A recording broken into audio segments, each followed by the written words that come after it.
অতিরিক্তভাবে কিছু মুখোশধারী সন্ত্রাসীরা হামলা করে 5-6 জনের এক এভারেজ গুলি চলেছে। এখন মোটামুটি সংখ্যামুক্ত। নির্বাচনকে বানচাল করার জন্য পরিকল্পিতভাবে এই ঘটনা করা হয়েছে। বিএনপি মহাসচিব মির্জা ফখরুলের গভীর উদ্বেগ ও তীব্র ক্ষোভ প্রকাশ, হামলাকারীদের অবিলম্বে গ্রেফতারের দাবি, নির্বাচন বানচালে ষড়যন্ত্রের অভিযোগ ডক্টর জাহিদের।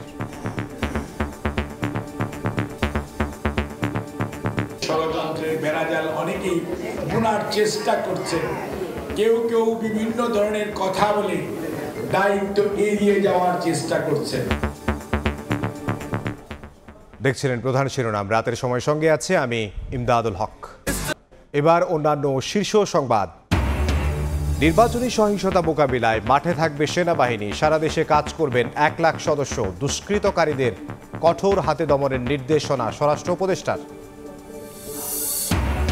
এককভাবে নির্বাচনের প্রস্তুতি এনসিপির, বিএনপির বিরুদ্ধে সংস্কার থেকে মুখ ঘুরিয়ে নেয়ার অভিযোগ, জোট নয় সমঝোতায় ভোট করবে জামাত, আগে গণভোটের দাবি। বিশেষ দলকে সুবিধা দিতেই বাতিল করা হয় তত্ত্বাবধায়ক ব্যবস্থা, খায়রুল হকের বিরুদ্ধে দণ্ডনীয় অপরাধের অভিযোগ অ্যাটর্নি জেনারেলের, রাষ্ট্রপক্ষের আপিল শুনানি শুরু। একীকরণ প্রক্রিয়ায় 5 ব্যাংককে অকার্যকর ঘোষণা, দায়িত্ব নিলেন নতুন প্রশাসক, চলতি হারে মুনাফা পাবেন গ্রাহকরা, চাকরি যাবে না কারও, আশ্বস্ত করলেন গভর্নর।